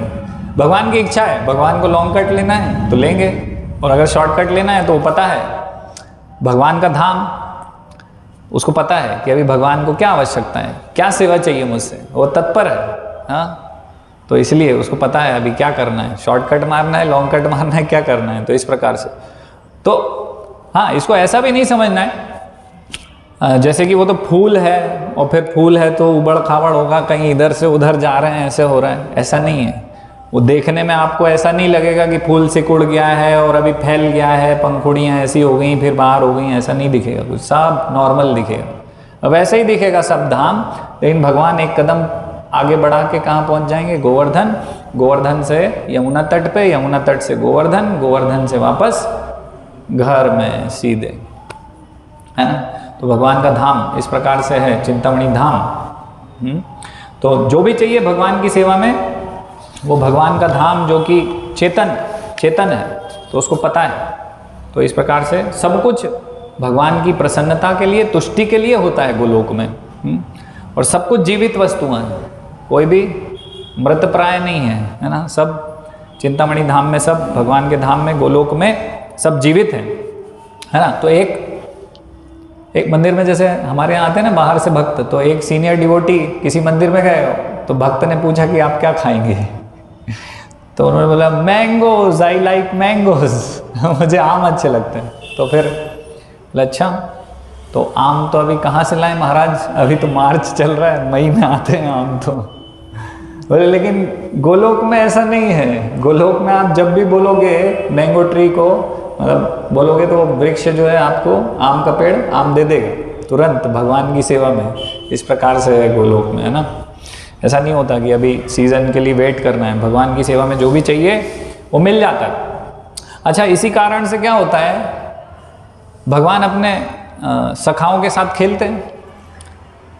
लेकिन भगवान कभी वो जो खेल है तो उसमें जीत नहीं पाते। जैसे वो खेलते हैं ना लुका छुपी, हाँ, तो लुका छुपी में भगवान श्री कृष्ण जैसे कि कभी भी पीछे छुपे, एक पेड़ के पीछे छुपे या फिर झाड़ियों के पीछे छुपे, तो भगवान श्री कृष्ण जहाँ भी जाते हैं तो सब उनकी सेवा करना चाहते हैं, सबकी इच्छा है भगवान की सेवा। तो जैसे ही झाड़ियों के पीछे गए तो झाड़ियाँ क्या करेंगी, फूल दे देंगी, फल दे देंगी, तुरंत ही विदिन अ सेकेंड वृक्ष अपने फल दे देंगे भगवान की सेवा में। तो भगवान जहाँ जा रहे हैं, मान लीजिए कि घास पे चल रहे हैं, तो तुरंत नया घास उग आता है 1 सेकेंड में, तुरंत भगवान के पैर रखने के पहले ही। क्योंकि भगवान के पैर में नरम मुलायम घास उपस्थित हो तो वो घास को भी पता है कि भगवान की सेवा करनी है और वो तुरंत तैयार है उसके लिए। तो भगवान जैसे लुका छुपी खेल रहे हैं, अभी छुपने गए हैं तो उन्होंने दिखा रहे ये गए हैं कृष्ण इस तरफ, हाँ, सब कुछ जो है वहाँ अपने आप हरियाली हो गई है, फल आ गए हैं, फूल आ गए हैं, सब कुछ आ गया उधर, जो देख लेते हैं वो तुरंत पकड़ लेते हैं कृष्ण क्या खेलते हैं हम, रेस टिप है क्या बोलते हैं उसको। तो कृष्ण कभी जीत ही नहीं पाते हैं इस वजह से। हाँ, सब भगवान के धाम में सब कुछ भगवान की सेवा करने के लिए प्रयासरत रहता है ना। तो भगवान के धाम में जो फल हैं वो किस प्रकार से हैं, जैसे यहाँ फल के ऊपर क्या होता है, छिलका होता है ना, है ना। और कभी कभी जैसे कि अभी कल की बात है, पिताजी घर में सेब काट रहे थे, वो काटा, देखा अंदर से काला है, खराब है, ऊपर से बाहर से अच्छा दिख रहा था। लेकिन गोलोक में इस प्रकार से नहीं, गोलोक में केवल फल है और उसमें गूदा है, उसमें छिलका नहीं है और खराब नहीं निकलता कभी, और बड़े साइज के होते हैं ना। श्रीमद् भागवतम में हमने पढ़ा भी है कि बड़े बड़े साइज का होता है सब, है ना। तो इस प्रकार से तो हर चीज़ परफेक्ट है वहाँ पर गोलोक वृंदावन में। हाँ, तो ये सब हमारे आचार्य बता रहे हैं इस प्रकार से। सबका मूड कैसा है, भगवान की सेवा करना। जैसे भगवान को खेल रहे हैं भगवान, और भगवान को लगा कि अभी थोड़ी ठंडी हवा चलनी चाहिए, तो हवा तुरंत तैयार है भगवान की सेवा करने के लिए, ठंडी हवा चलने लग जाएगी। और भगवान को लगा कि नहीं, अभी मौसम थोड़ा गर्म होना चाहिए, तो तुरंत सूर्य गर्मी दे देगा।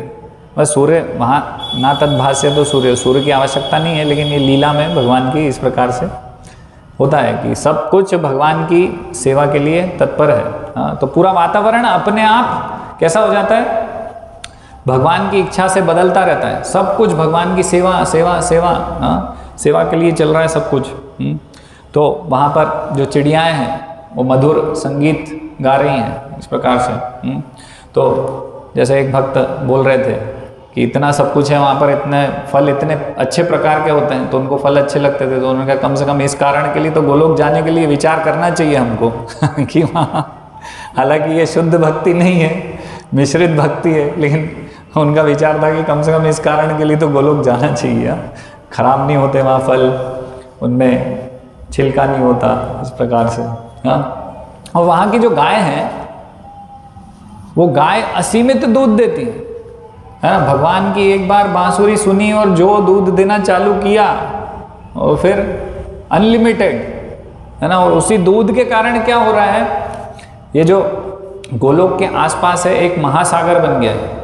क्या बन गया है, महासागर। ये देखिए हम देख रहे हैं, ये वाइट वाइट दिख रहा है यहाँ पर चारों ओर, तो ये क्या है, ये गायों के दूध से, वहाँ पर जो कामधेनु सुरभि गाय हैं उनके दूध से ये महासागर बना हुआ है, जिसके ऊपर ये जो गोलोक है वो तैर रहा है। जैसे हम बोलते हैं आइलैंड, द्वीप, है ना। तो एक द्वीप की तरह ये श्वेत द्वीप, इसलिए एक और नाम है ना इसका, श्वेत द्वीप बोल रहे हैं, क्योंकि यहाँ पर आसपास पूरा गायों का दूध है और उसके ऊपर ये गोलोक तैर रहा है। तो अनलिमिटेड दूध दे रही है यहाँ पर। लेकिन ये जो हमने एक और दूध का सागर सुना हुआ नहीं, क्षीरोदक्षाई विष्णु का, जहाँ पर क्षीरोदक्षाई विष्णु रहते हैं वहाँ पर भी क्षीर सागर होता है, नहीं दूध का सागर यहाँ है ना। तो क्षीरोदक्षाई विष्णु जो क्षीर सागर पर हैं, वो जो क्षीर दूध है वो क्या है, उनके पसीने से बना हुआ है, वो गायों का दूध नहीं है। इसलिए हमारे आचार्य बोल रहे हैं कि ये गायों के दूध से ये बना हुआ है, ये जो श्वेत द्वीप है गोलोक का, तो ये क्या है, उससे हमेशा श्रेष्ठ है, उसमें और इसमें भेद है, ये गायों का दूध है ना। हालांकि वो पसीना वैसा पसीना नहीं है भगवान का हमारे जैसा, वो भी आध्यात्मिक है, लेकिन गायों के दूध से बना हुआ ये जीव गोस्वामी बता रहे हैं हाँ कि ये श्रेष्ठ है, सुपीरियर है ये। तो वहाँ की जो सुरभि गाय हैं, कामधेनु गाय हैं, वो किस प्रकार की गाय हैं? वो भी कल्प वृक्ष के समान ही हैं, जो इच्छा करेंगे वो हमको प्रदान कर सकती हैं, है ना। हमने सुना है ना, वो वशिष्ठ मुनि के पास थी और जमदग्नि ऋषि के पास भी थी ना कामधेनु, है ना। तो वो जो मांगते थे वो सब दे देते थे। इस प्रकार से ये सुरभि गाय, कामधेनु गाय हैं, यहाँ पर जितनी भी गाय हैं, वो जो भी आपकी इच्छा होगी, जो मांगेंगे वो आपको वर प्राप्त हो जाएगा। आप उनसे बोलेंगे कि समोसे कचौड़ी चाहिए प्रभुपाद ऐसा बता रहे हैं, प्रभुपाद को कचौरी पसंद थी ना, तो प्रभुपाद ने उदाहरण दिया कि आप समोसे कचौरी मांगेंगे तो समोसे कचौरी आ जाएगा, आपके सामने प्रस्तुत हो जाएगा। हाँ, तो सब कुछ परफेक्ट है आध्यात्मिक जगत में, परफेक्शन है उसमें, है ना। तो बहुत अट्रैक्टिव, जैसे इस जगत में सबसे अट्रैक्टिव चीज़ क्या है? इस जगत में मतलब भौतिक जड़ वस्तु में पूछ रहे हैं कि कौन सी चीज़ आपको आकर्षित करती है और अच्छी लगती है कि हाँ ये परफेक्ट के लगभग है? और सोना है ना।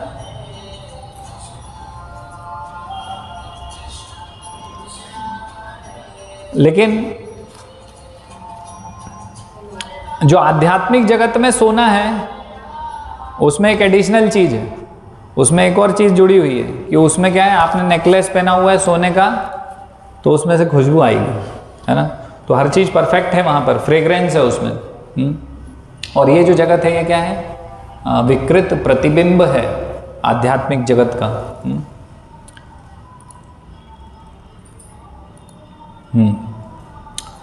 तो ये जो श्लोक हम देख रहे थे अभी, सहस्त्रपत्र कमलम गोकुलाख्यम महत्पदम तत्कर्णिकारम तद्धाम तद अनंत अंश। ये यहाँ पर अगर हम शब्दार्थ पर जाएंगे, हाँ, तो यहाँ पता चलेगा अनंत, उनके अनंत स्वरूप बलराम अंश, है ना। अंश से उत्पन्न होता है, संभवम यानी उत्पन्न होता है। तो ये जो भगवान का धाम है ये कैसे आया, कैसे प्रकट हुआ? तो भगवान का प्रथम विस्तार है बलराम जी। तो यहाँ पता चल रहा है कि ये सहस्त्रपत्र कमलम जिसको हम गोलोक बोल रहे हैं, गोकुल बोल रहे हैं, वो कहाँ से आया है? ये बलराम जी के माध्यम से प्रकट हुआ है। तो ये जो बलराम जी हैं इनको हम बोलते हैं संधिनी शक्ति, है ना। भगवान श्री कृष्ण की क्या है? ये संधिनी शक्ति हैं। तो ये अपना विस्तार करते हैं, है ना। तो एक बार तमाल कृष्ण महाराज और गिरिराज गोस्वामी श्रील प्रभुपाद के साथ कहाँ जा रहे थे? मायापुर से कलकत्ता जा रहे थे। तो उस समय श्रील प्रभुपाद ने प्रश्न पूछा था कि कृष्ण बड़े हैं कि बलराम बड़े हैं, है ना। सब ये जो धाम है और ये जो जितना भी विस्तार हो रहा है ये सब तो बलराम जी से आ रहा है। और बलराम जी भी बहुत बलशाली हैं, उनके पास भी गदा है ना। गदा से उन्होंने एक बार क्या किया था, पूरा ये जो एक पूरा एरिया था उसको गंगा जी के तट पर या यमुना जी के तट पर खींच रहे थे वो, है ना। बहुत शक्तिशाली थे वो। तो कौन बड़े हैं भाई? बलराम जी बड़े हैं कि भगवान बलराम बड़े हैं कि भगवान कृष्ण बड़े हैं? कौन बड़ा है? तो गिरिराज गोस्वामी ने बोला कि बलराम जी बड़े हैं। तो प्रभुपाद ने पूछा कि कैसे बोल रहे हो आप बड़े हैं, है ना। तो उन्होंने बताया कि आपका जो मतलब हमारा जो मंदिर है वृंदावन का, तो हम देखते हैं उसमें बलराम जी सहारा लेके खड़े हैं कृष्ण का। तो श्रील प्रभुपाद बोले यस, सही बोल रहे हो, है ना। तो हालांकि भगवान और भगवान के जो विष्णु तत्व के जो विस्तार, मतलब भगवान के जो इस प्रकार से विस्तार हैं, विष्णु तत्व हैं, है ना। तो ये सब हालांकि जैसे कि ब्रह्म संहिता में वर्णित है कि दीपक से हमने और अन्य दीपक जलाए, तो वो दीपक और दूसरे दीपक उतने ही शक्तिशाली और उतना ही प्रकाशमान है वो भी, तो सब सेम है, एक जैसे ही है। लेकिन भगवान श्री कृष्ण क्या है? प्रथम दीपक है ना। तो भगवान श्री कृष्ण से ये सब आ रहे हैं, तो इस प्रकार समझना होगा। तो भगवान श्री कृष्ण आत्मा राम है। तो भगवान अपना विस्तार क्यों कर रहे हैं? ये सब विस्तार क्यों होते हैं भगवान के? कि भगवान अपना आनंद को बढ़ाना चाहते हैं। तो भगवान बलराम जी के रूप में अपना विस्तार कर रहे हैं और बलराम जी फिर ये विस्तारित होकर गोलोक धाम में परिवर्तित हो रहे हैं। जो भी भगवान की सेवा में लगना है तो वो बलराम जी वो अपना विस्तार कर रहे हैं, है ना। तो इसको बोल रहे हैं भगवान की शक्ति, संधिनी शक्ति। बलराम जी संधिनी शक्ति हैं। तो बलराम जी सारी जो भगवान की सेवा में जो भी चीज़ें चाहिए वो सब भगवान बलराम उनको प्रदान करते हैं। जैसे कि भगवान को लीला करने के लिए धाम चाहिए है, भगवान को अनेक अनेक रूप लेने हैं, तो बलराम जी के माध्यम से वो रूप आते हैं, है ना। जैसे हम देखते हैं ना चतुर्व्यूह, है ना, तो ये सब कैसे आ रहे हैं? बलराम जी से आ रहे हैं। हाँ, और भगवान जी को गाय चाहिए, वृंदावन चाहिए, जो भी चाहिए भगवान को, है ना। तो जैसे अनंत शेष, अभी वो शैया चाहिए लेटने के लिए, तो बलराम जी वो शेषनाग बन जाते हैं। भगवान श्री कृष्ण की पादुकाएं बन जाते हैं बलराम जी। जैसे अभी हम मृदंग बजाते हैं तो मृदंग बन जाते हैं। जैसे ये मंदिर है तो मंदिर क्या है? ये बलराम जी ही हैं ये। हाँ, तो इस प्रकार से जो भी भगवान की सेवा में चाहिए उस प्रकार से बलराम जी अपने आप को परिवर्तित कर देते हैं, विस्तारित कर देते हैं भगवान की सेवा में। तो ये गोलोक क्या है? ये अनंत जो भगवान के बलराम के जो मतलब बलराम जो विस्तार हुए हैं भगवान श्री कृष्ण के, ये उनके माध्यम से ये पूरा जगत आ रहा है। तो ये थोड़ा सा हम चर्चा करेंगे कि 3 प्रकार की शक्तियां हैं ना। चित्त शक्ति यानी कि आध्यात्मिक शक्ति, है ना, और जीव शक्ति यानी तटस्था शक्ति, और फिर माया शक्ति। 3 प्रकार की शक्तियां हैं, है ना। तो जब संधिनी शक्ति, मतलब इसमें हमारा जो अभी ये चल रहा है, हम जो भगवान के धाम के विषय में चर्चा कर रहे हैं, तो उसमें केवल संबंध अभी संधिनी शक्ति का ही है भगवान की।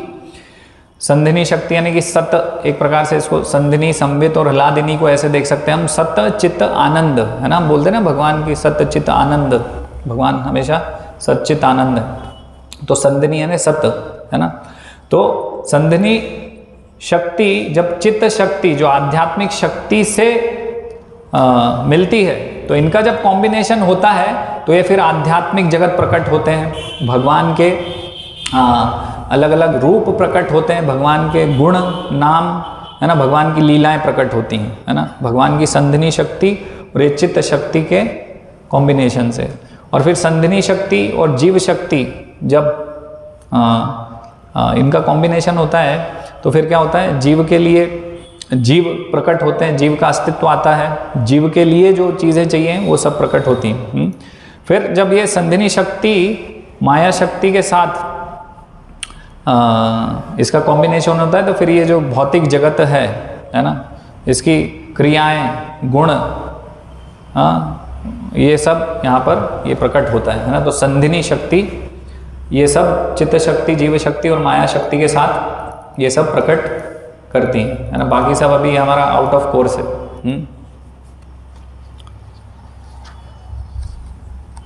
तो भगवान को जो भी चाहिए सेवा के लिए वो संधिनी शक्ति बलराम जी सब चीज़ें प्रकट कर देते हैं।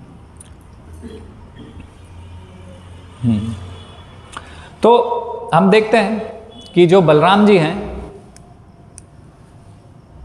बलराम जी को हम बोलते हैं कि हमेशा एक होता है, जैसे प्रभुपाद बताते थे, एक होते हैं कि सेव्य भगवान, जिनकी सेवा होगी तो वो कौन है?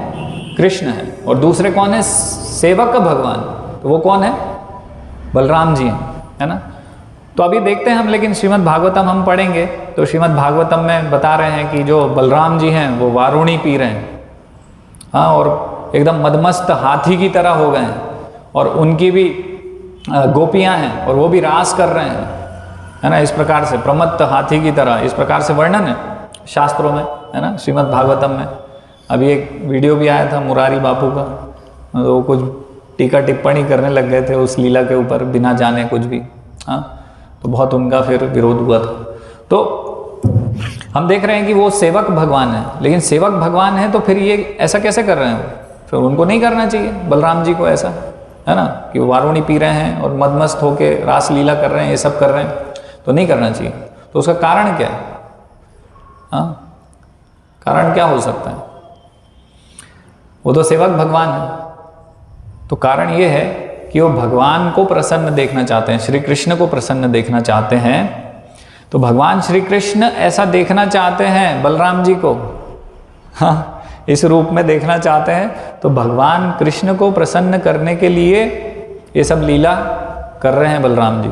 बलराम जी स्वयं की प्रसन्नता के लिए कुछ नहीं कर रहे हैं, वो भगवान श्री कृष्ण की प्रसन्नता के लिए ये कर रहे हैं। तो चैतन्य महाप्रभु बता रहे हैं गोलोक के बारे में। तो क्या बता रहे हैं? सर्वोपरि श्री गोकुल ब्रजलोक धाम श्री गोलोक श्वेतोद्वीप वृंदावन नाम। तो ये जो गोकुल है ये सर्वोपरि धाम है ना, सबसे हाईएस्ट है ना, सबसे ऊपर है। इसको और क्या क्या बोलते हैं? व्रज, गोलोक, श्वेतद्वीप, वृंदावन। तो अभी कंफ्यूज होते हैं कई लोग, ये श्वेतद्वीप क्या है, ये व्रज क्या है, और गोलोक क्या है, गोकुल क्या है, वृंदावन क्या है। लेकिन हम देखेंगे चैतन्य महाप्रभु हैं और जैसे श्रील प्रभुपाद हैं, ये लोग फ्रीली कहीं भी कोई भी नाम का उपयोग कर रहे हैं, है ना।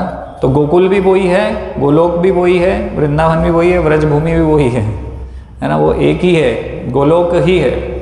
लेकिन एक समझ के लिए जब हम गोलोक बोलते हैं तो हम बात करते हैं, हम आध्यात्मिक लोक में, आध्यात्मिक आकाश में जो सर्वोपरि धाम है गोलोक, उसकी बात कर रहे हैं। और जब गोकुल बोलते हैं तो हम समझने के लिए ये समझते हैं कि भाई हम यहाँ जो भौतिक दृष्टिकोण से भाई भारत में और उत्तर प्रदेश में वृंदावन है, उसको हम बोल रहे हैं गोकुल, है ना, भगवान का धाम। तो इस प्रकार से समझते हैं, लेकिन इंटरचेंजेबली हम ये सब यूज़ कर सकते हैं, उसमें कोई प्रॉब्लम नहीं है ना, कि हमने इसको ऐसा बोल दिया, ये अलग है क्या, वो अलग है क्या, ऐसा नहीं है ना।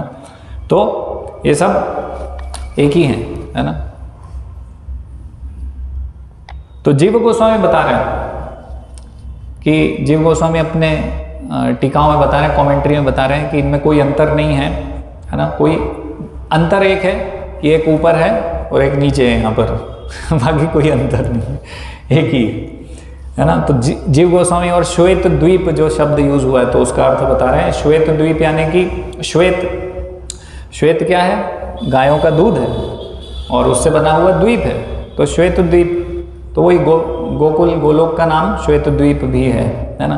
और श्वेत यानी कि जिसमें कोई स्पॉट, दाग नहीं है ना, तो स्पॉटलेस। तो इसका मतलब है कि ऐसे जीव वहाँ पहुँच सकते हैं जिनका चरित्र पूरा भगवान के प्रेम से भरा हुआ हो, है ना, जिनकी चेतना पूरी भगवत चेतना हो। शुद्ध जीव ही वहाँ पर पहुँच सकते हैं। ऐसे जीव बहुत ही रेयर यानी कि बहुत ही कम मिलेंगे ऐसे, है ना।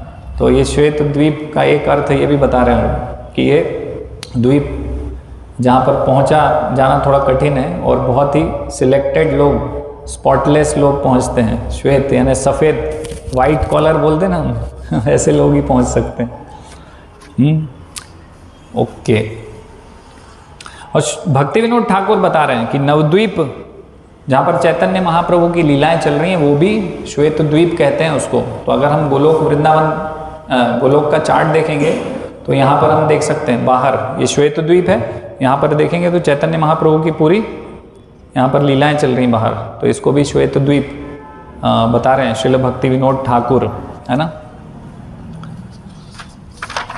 तो ये सब इस प्रकार से वर्णन कर रहे हैं श्वेत द्वीप का हमारे आचार्य और भगवान चैतन्य महाप्रभु कर रहे हैं और बता रहे हैं कि ये सब एक ही हैं।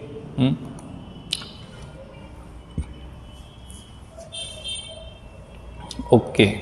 और श्रील प्रभुपाद बता रहे हैं, हाँ, वर्णन कर रहे हैं ये सब नामों का। तो गोकुल का मतलब बता रहे हैं श्रील प्रभुपाद। तो गोकुल, गो यानी गाय, कुल यानी उनका पूरा फैमिली, कुल, है ना, जत्था, झुंड, गायों का झुंड, इस प्रकार से बता रहे हैं। गो मीन्स काउ, यहाँ प्रभुपाद बता रहे हैं। कुल मीन्स फ्लॉक्स। और वृंदावन का मतलब क्या है? वृंदावन का मतलब बता रहे हैं कि जो गायों के चारे का मैदान है, चराई के मैदान है गायों के, उसको बोलते हैं वृंदावन। और दूसरा एक और मतलब है, वृंदे देवी यानी तुलसी जी। तो जहाँ पर तुलसी जी ही तुलसी जी हैं, है ना। तो श्रील प्रभुपाद इस प्रकार से बता रहे हैं। तुलसी लीव्स यहाँ प्रभुपाद बता रहे हैं कि तुलसी की पत्तियाँ हैं सब जगह, हाँ। तो ये वर्णन कर रहे हैं श्रील प्रभुपाद। हाँ, अभी जीव गोस्वामी यहाँ पर थोड़ा सा हमें वार्निंग दे रहे हैं, हाँ, कि ये जो मतलब हम गायों की सेवा समझ रहे हैं, ये केवल गायों की सेवा नहीं है, ये क्या है, कृष्ण के साथ गायों की सेवा है ना। जैसे कि बहुत सारे लोग ऐसा विचार करते हैं कि हम तो गाय की सेवा कर रहे हैं, लेकिन जीव गोस्वामी बता रहे हैं कि ऐसी गायों की सेवा करने का क्या लाभ होगा। तो ऐसी गायों की सेवा करेंगे तो कई ऐसे उच्च लोक हैं, स्वर्ग लोक इस भौतिक जगत में, जहाँ पर गायों की सेवा करने से वहाँ हम पहुँच सकते हैं, लेकिन वो क्या है, इस भौतिक जगत के ही लोक हैं। तो हमें सावधान रहना है। कृष्ण की गाय और ये गाय अलग है। कृष्ण की गाय, कृष्ण के साथ गायों की सेवा करना वो अलग है। वो कहाँ हो रहा है, गोलोक धाम। तो कृष्ण के साथ गायों की सेवा करनी। तो बहुत सारे लोग गायों की सेवा करते हैं केवल कृष्ण से संबंध रखे बिना, तो वो कहाँ पहुँचेंगे, ऐसे स्वर्ग लोकों में पहुँचेंगे, है ना। लेकिन वो मुक्त अवस्था को प्राप्त नहीं कर पाएंगे। इसलिए जीव गोस्वामी सावधान कर रहे हैं कि हमें भक्तों को ऐसी गौ सेवा से कोई अर्थ नहीं है। हमें तो कृष्ण के साथ गायों की सेवा करनी है, कृष्ण की गायों की सेवा करनी है। ये हमारा चेतना होना चाहिए इस प्रकार से, है ना।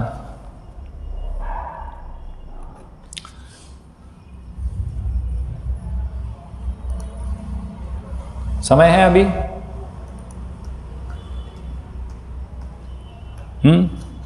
चलिए थोड़ा सा और बस हम चर्चा कर लेते हैं। तो जो कर्णिकारम महत यंत्रम, ये जो श्लोक है, श्लोक नंबर 3 है ना,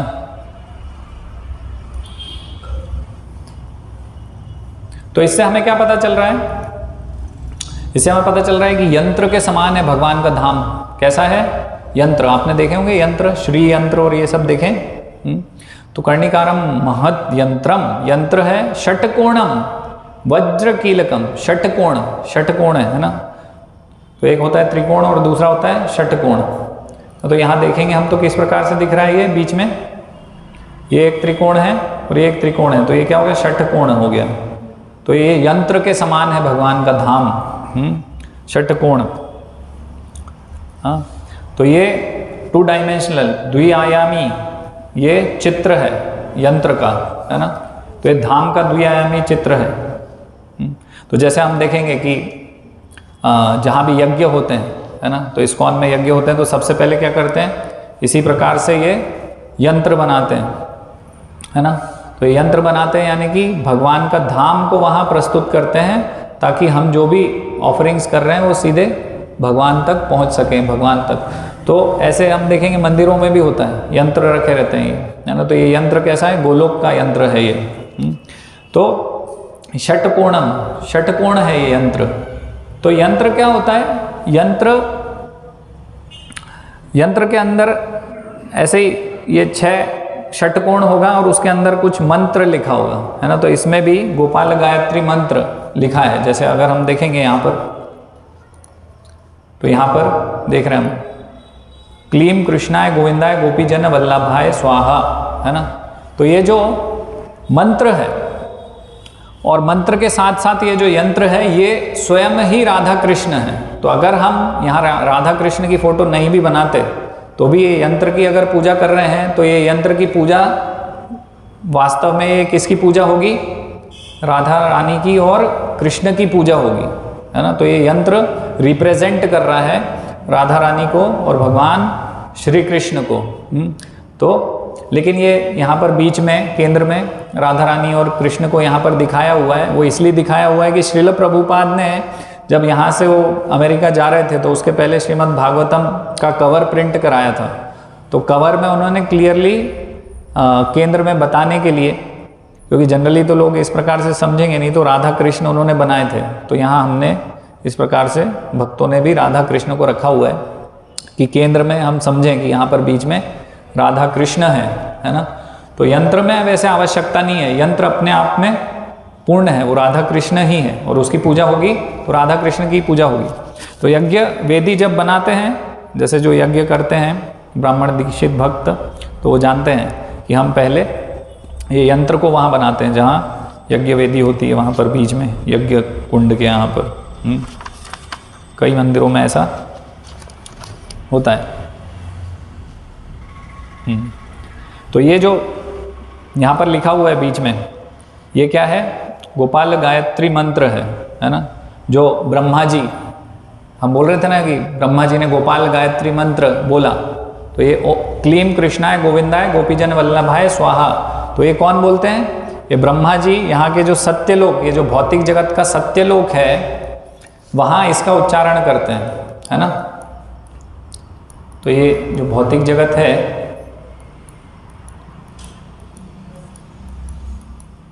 तो यहाँ पर ब्रह्मा जी हैं, और ब्रह्मा जी के साथ साथ उनके लोक में और भी जो जीव हैं उनके साथ सत्यलोक में, तो यहाँ ब्रह्मा जी इसका उच्चारण उनके साथ, उनके लोकवासियों के साथ करते हैं, है ना। तो ये गायत्री मंत्र क्या होता है? तो गायत्री मंत्र यहाँ पर बता रहे हैं, गायंता त्रायते यस्माद गायत्रे त्वा ततौ स्मत। तो इसका मतलब ये हुआ कि गायत्री मंत्र वो मंत्र है जो कि हमें मुक्त अवस्था को प्रदान कर सकता है, that which delivers one from material entanglement. मतलब इस भौतिक जगत के बंधन से जो हमें मुक्त कर दे वो गायत्री मंत्र है। ये चैतन्य चरितामृत की मध्य लीला में वर्णन है ना। तो ये गायत्री मंत्र लिखा हुआ है बीच में, है ना। और ये चैतन्य चरितामृत के आदि लीला में से बताया है ना। तो ये जो मंत्र हमने लिखा है, ये चैतन्य चरितामृत से लेकर लिखा है कि ब्रह्मा जी ये अपने जो लोकवासी हैं इस भौतिक जगत में, जो सत्य लोक हैं, ब्रह्मा जी और उनके लोकवासी मिलके ये गायत्री मंत्र का उच्चारण करते हैं इस प्रकार से, है ना। क्लीम कृष्णाय गोविंदाय गोपीजन वल्लभाय स्वाहा। तो ये हमने लिखा हुआ है।